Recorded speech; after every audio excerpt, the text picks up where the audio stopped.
Hello दोस्तों, कैसे हो? सभी दोस्तों को मेरी तरफ से हैप्पी जन्माष्टमी। यदि मैं शेयर की बात कर रहा हूँ, आज सबसे इम्पोर्टेंट शेयर की बात कर रहा हूँ आपके सामने, और वो इम्पोर्टेंट शेयर है गेल इंडिया। गेल इंडिया बहुत शानदार शेयर है, ठीक है। आज हम इस शेयर का एनालाइज कर रहे हैं। शेयर का एनालाइज करने से पहले मैं आपको कुछ बताना चाहता हूँ। मैं सेबी पंजीकृत नहीं हूँ, मैं सिर्फ शेयर बाजार के बारे में अपनी बात बता रहा हूँ। चैनल किसी भी वित्तीय लाभ हानि के लिए जिम्मेदार नहीं है, इसलिए कोई भी निर्णय लेने से पहले अपने वित्तीय सलाहकार से परामर्श या चर्चा करें। किसी को भी कभी भी आंख बंद करके दूसरों का अनुसरण नहीं करना चाहिए। पैसा निवेश करने से पहले एक बार खुद की जांच करना आपका कर्तव्य है। क्या सही है, क्या गलत है, क्योंकि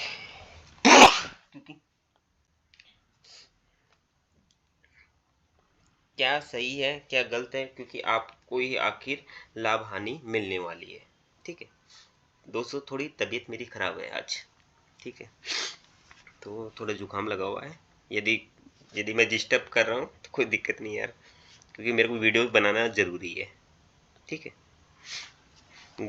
गैल का क्या कारोबार है? गैल का कारोबार है, आपको मैं पहले गैल का कारोबार बता देता हूँ।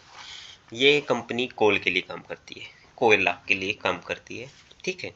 उसके बाद गैस के लिए काम करती है, गैस के लिए काम करती है। उसके बाद ये कंपनी सबसे इम्पोर्टेंट है, ये कंपनी रिन्यूएबल एनर्जी के लिए भी काम कर रही है, ठीक है। इसमें क्या होता है, मतलब गेल के अंदर बड़े बड़े पाइप होते हैं।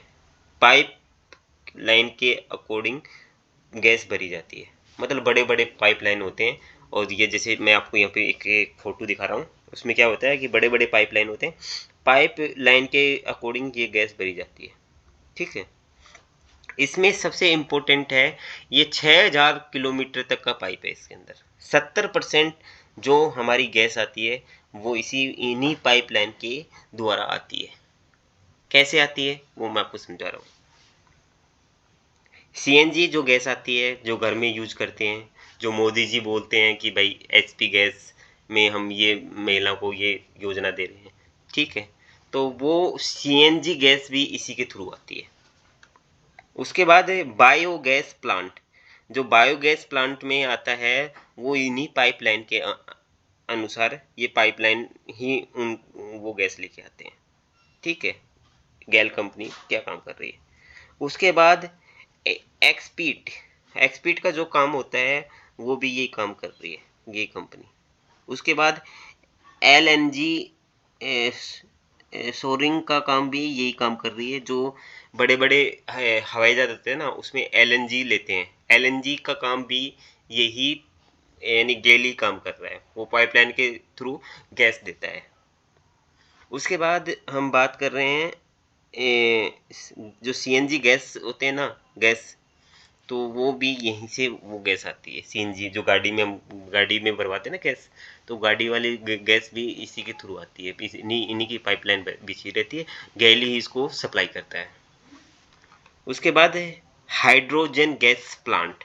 हाइड्रोजन गैस प्लांट होते हैं, बड़े बड़े प्लांट होते हैं हाइड्रोजन गैस प्लांट, वो भी इसी के थ्रू आते हैं। उसके बाद हम बात कर रहे हैं सोलर प्लांट। यदि सोलर प्लांट आप चला रहे हो, ठीक है, तो उसमें भी इस गैस का प्रयोग किया जाता है। यदि ये पाइपलाइन के अनुसार ये गैस ना आए तो सोलर प्लांट नहीं चलेंगे। उसमें कुछ अंश होते हैं, मतलब 6% अंश होता है वो पाइपलाइन के थ्रू जो गैस आती है, उसका 6% अंश होता है, वो पाइपलाइन के थ्रू ही वो चलता है। तो उसमें उसमें जो होता है ना, जैसे हम बोलते हैं क्या, किरणें किरणें जब सोलर प्लांट पे गिरती है ना, वो इसी प्लांट के पाइपलाइन के कारण ही किरणें गिरती है। और इंडिया के अंदर 6000 किलोमीटर तक ये पाइपलाइन बिछी हुई है, जहाँ पे भी देखोगे ये पाइपलाइन आपको मिल जाएगी। और उसी पाइपलाइन के कारण हमारे सोलर प्लांट भी काम करता है। उसके बाद है पेट्रोलियम प्लांट। पेट्रोलियम प्लांट होते हैं, बहुत बड़े प्लांट होते हैं, उसमें भी इसका इम्पोर्टेंट रोल है। ये इम्पोर्टेंट इसलिए है क्योंकि ये पाइपलाइन के थ्रू काम करता है, गेल केवल पाइपलाइन के थ्रू काम करता है। उसके बाद नीचे की तरफ आते हैं। देखो, ये जो वायुयान है उसमें हम इसका गैस का यूज करते हैं। रसोई गैस में घर में भी ये इसी का यूज करते हैं। सीएनजी के गैस सिलेंडर होते हैं, सीएनजी के जो गाड़ी में गैस भरवाते हैं उसका यूज भी यहीं से करते हैं। ये प्लांट होते हैं, ये बड़े बड़े प्लांट होते हैं। ये प्लांट यहाँ से जाके ये सीधा सीधा जाएगा, ये इनमें यूज होगा। पहले एलएनजी में होता है, फिर जाके वो प्लांट जाते जाते अलग अलग में होता होता वो पाइपलाइन बिछी रहती है। वो लाइन जो पाइपलाइन की लाइन होती है ना, वो ऐसे बिछी रहती है। तो कितनी लाइनें बिछी हुई हैं। ये पाइपलाइन पूरे इसी के हैं, गैल के ही हैं पूरे पाइपलाइन। टोटल पाइपलाइन आपको गैल कंपनी के मिलेंगे। मतलब इंडिया की सबसे बेस्ट कंपनी है गैस पाइपलाइन के लिए।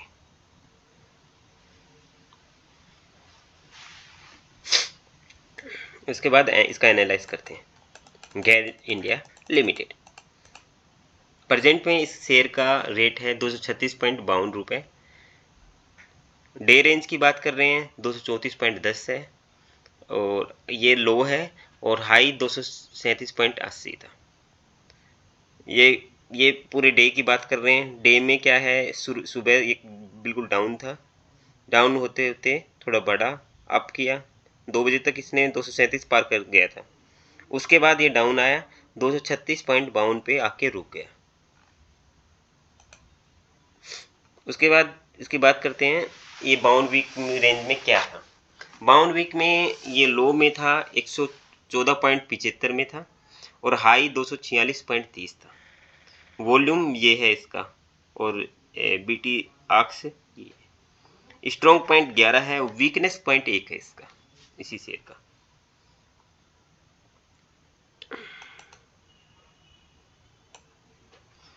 गवर्नमेंट ने इसे 50% पास किया है।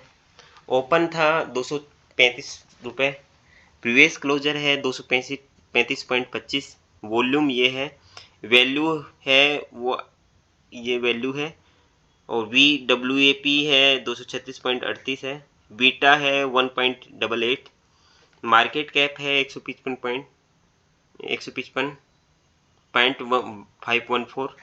हाई इसका रेंज था वो 237.80, और लो रेंज था 234.10। Upper circuit limit 258.77। Low limit circuit limit 211.72।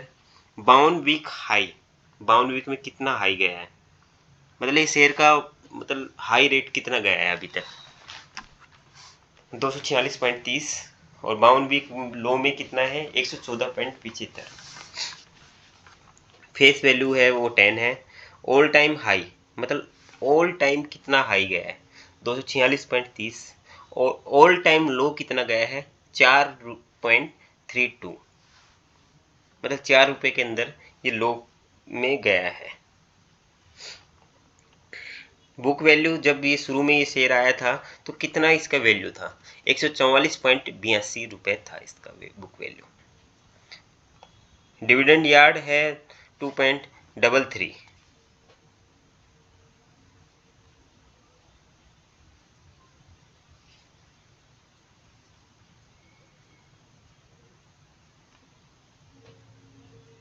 अब इसका TTM EPS था, मतलब EPS क्या होता है, प्राइस टू अर्निंग रेशियो, 17.17 था।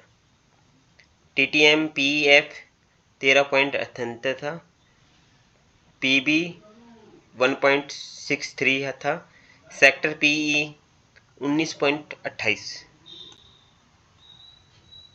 ग्राफ की बात कर रहे हैं, इस शेयर ने सबसे अच्छी छलांग लगाई थी, वो लगाई है, आप देखोगे सबसे हाई छलांग अभी लगा रहा है, 236 रुपये जा चुका है, मतलब अच्छा खासा रेट था। फरवरी में बिल्कुल लो था, 180 रुपये के समथिंग था, और ये अभी 236 रुपये पार कर चुका है। अच्छा शेयर है, बेस्ट शेयर है। अभी बढ़ने के मूड में है शेयर, घटने के मूड में नहीं है।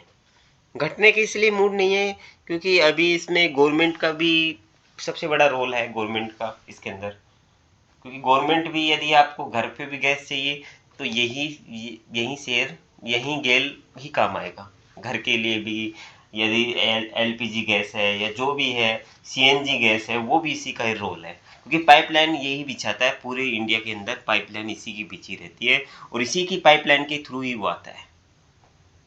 2022 में इस कंपनी को थोड़ा लॉस हो गया था। वो लॉस इसलिए हुआ था क्योंकि इस कंपनी के पास एक जो कंपनी थी, यूक्रेन रूस का जब हुआ था ना युद्ध, तो उसमें एक कंपनी थी इसका, उन्होंने क्या किया, इसके साथ कॉन्टेक्ट छोड़ दिया, तो ये कंपनी थोड़ा लॉस में आ गई थी उस टाइम।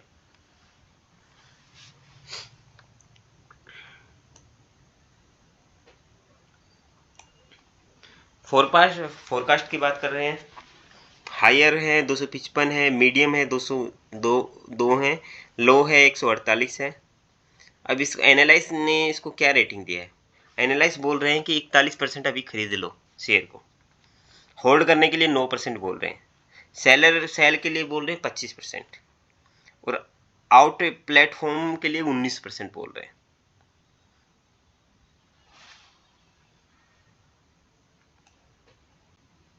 ये देखो इसका ग्राफ है। अप्रैल 2024 में 30 था, मई 2024 में 31 था, और अगस्त 2024 में 32 हो गया।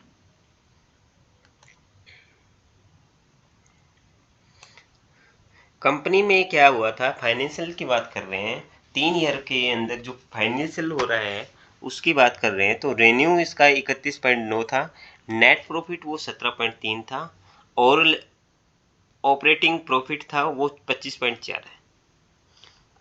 प्राइस 52 वीक के हाई की प्राइस की बात कर रहे हैं, 3.97 था, और 52 वीक में लो प्राइस की बात कर रहे हैं, 106.12 था।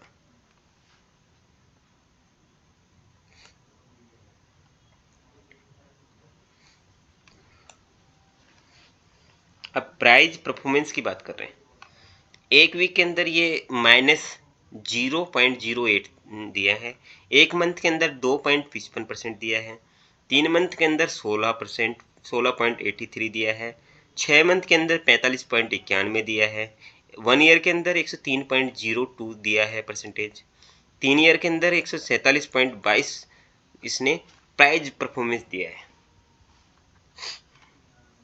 वॉल्यूम एनालाइज की बात कर रहे हैं, यस्टरडे की बात कर रहे हैं, 77 लाख लोगों ने डिलीवरी किया था। एक वीक की बात कर रहे हैं, 67 लाख ने डिलीवरी किया है। एक मंथ की बात कर रहे हैं, 83 लाख लोगों ने इसकी डिलीवरी उठाया है। गेल ने लीलाधर जो कंपनी है ना, उसके साथ टारगेट अपना टाई अप किया है, 211 करोड़ रुपए का एक एक वो मतलब महत्वपूर्ण एग्रीमेंट हुआ है इन दोनों के बीच में, लीलाधर के बीच में और गेल के बीच में।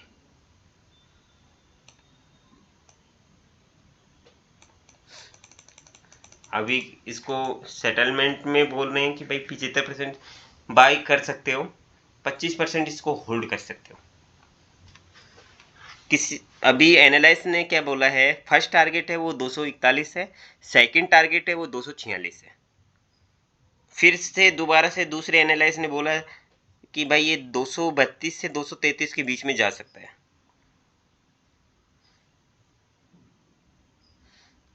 थर्ड ने बोला है कि भाई हो सकता है ये आने वाले टाइम में बोनस दे सकता है। जिसके फॉलोअर हैं वो बोल रहे हैं कि आने वाले टाइम में बोनस दे सकता है, क्योंकि प्रॉफिट में है, तो प्रॉफिट में कंपनी है तो बोनस भी देगा।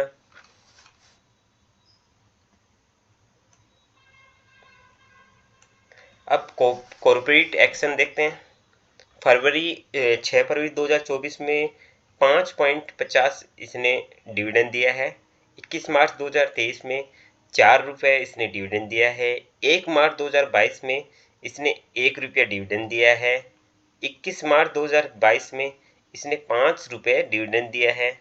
31 दिसंबर 2021 में इसने 4 रुपये डिविडेंड दिया है।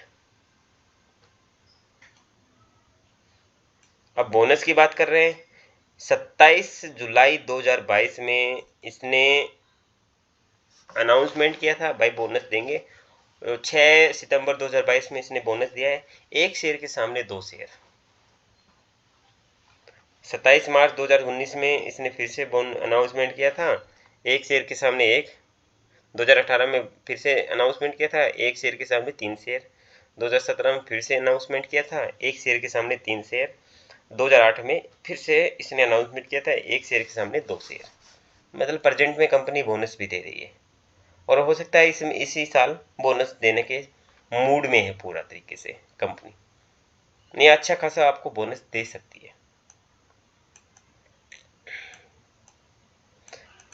अब फाइनेंशियल की बात कर रहे हैं। फाइनेंस में देखते हैं, इसका रेन्यू था 2020 में 72,517, 2021 में 57,371, 2022 में 92,769, 2023 में 1,45,668, 2024 में 1,33,228 करोड़ के अंदर इसका रेन्यू हुआ है।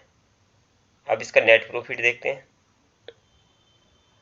नेट प्रॉफिट कंपनी ने क्या दिया है, 2020 में 7,268 नेट प्रॉफिट दिया है, 2021 में 4,428 नेट प्रॉफिट दिया है, 2022 में 10,541 नेट प्रॉफिट दिया है, 2023 में 4,087 नेट प्रॉफिट दिया है, 2024 में 8,280 नेट प्रॉफिट दिया है। अब करते हैं ईपीएस की बात। ईपीएस है 2020 में 20.89 है, 2021 में 13.61 है, 2022 में 27.6 है, 2023 में 8.52 है, 2024 में 15.06 है।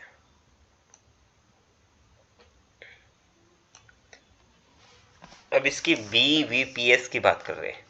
2020 में 109.43 था, 2021 में 119.19 था, 99 था, 2022 में 144.82 था, 2023 में 99.02 था, 2024 में 117.41 था। अब आरओई की बात कर रहे हैं।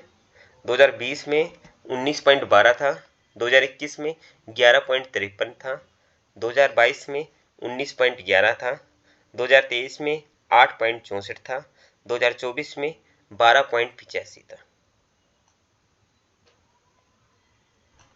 अब डेबिट टू इक्विटी 2020 में 0.13 था, 2022 में 0.13 था, 2022 में 0.12 था, 2023 में 0.25 था, 2024 में 0.24 है डेबिट टू इक्विटी।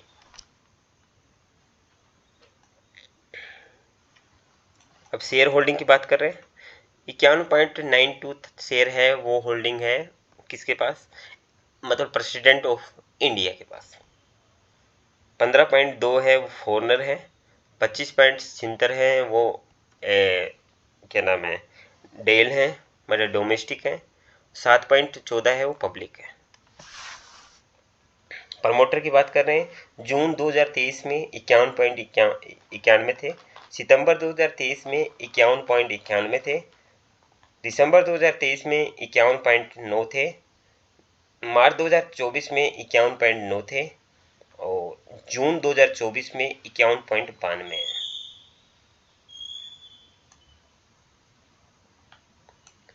फॉरनर की बात कर रहे हैं। जून 2023 में 16.09 थे, सितंबर 2023 में 14.76 है, दिसंबर 2023 में 14.24 था, मार्च 2024 में 14.17 है, और जून 2024 में 15.2 था।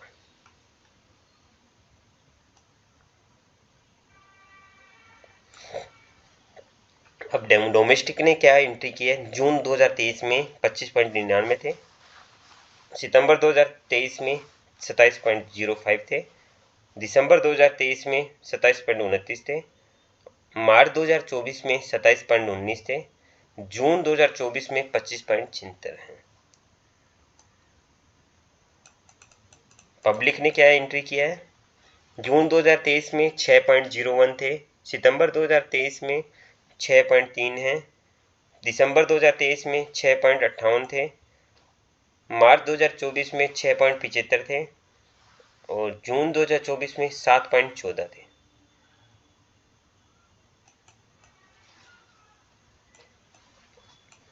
अब डोमेस्टिक की बात कर रहे हैं। डोमेस्टिक में LIC ने LICI एनुअल नॉन पेयर 6.61 इसके पास होल्ड है। SBI ने भी लिया है फंड 2.91 है। कोटक ने भी लिया है 1.45 है। म्यूचुअल फंड है वो उसने थोड़ा अपना नंबरिंग बढ़ाया है, चेंजिंग किया है थोड़ा बहुत होल्डिंग में, और FI सेम ही है। Promoter has increase hold from 91.90 to 91.92 June 2024 में। Mutual fund have decrease hold from 10.26 to 9.33 in June 2024 quarter. Number of MF scheme increase 34 to 35 in June 2024 P quarter. और फिर FPI have increase holding from 14.17 to 15.20 in June 2024 quarter. अब इसी share की pairing की बात कर रहे हैं। गैल है, अच्छा शेयर है, ठीक है। उसके सेम टू सेम बात कर रहे हैं। अडानी टोटल कैश है, मतलब कितना प्राइस आप 856 रुपये देख रहे हो।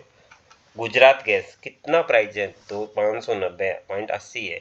और IGL 534.15 है। और महानगर गैस है वो 1769.45 है। आप इसकी देखो, सबसे अच्छी बात है गेल अभी आपको सस्ता मिल रहा है, इतना महंगा नहीं है, सस्ता मिल रहा है। जब इसकी वैल्यू बढ़ेगी तो अच्छे की हवा टाइट हो जाएगी, ऐसी वैल्यू बढ़ेगी इसकी।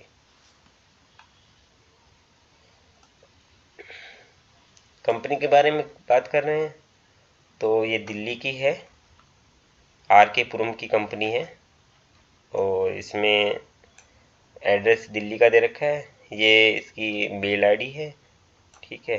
संदीप कुमार गुप्ता इसका चेयरमैन मैनेजमेंट डायरेक्टर है।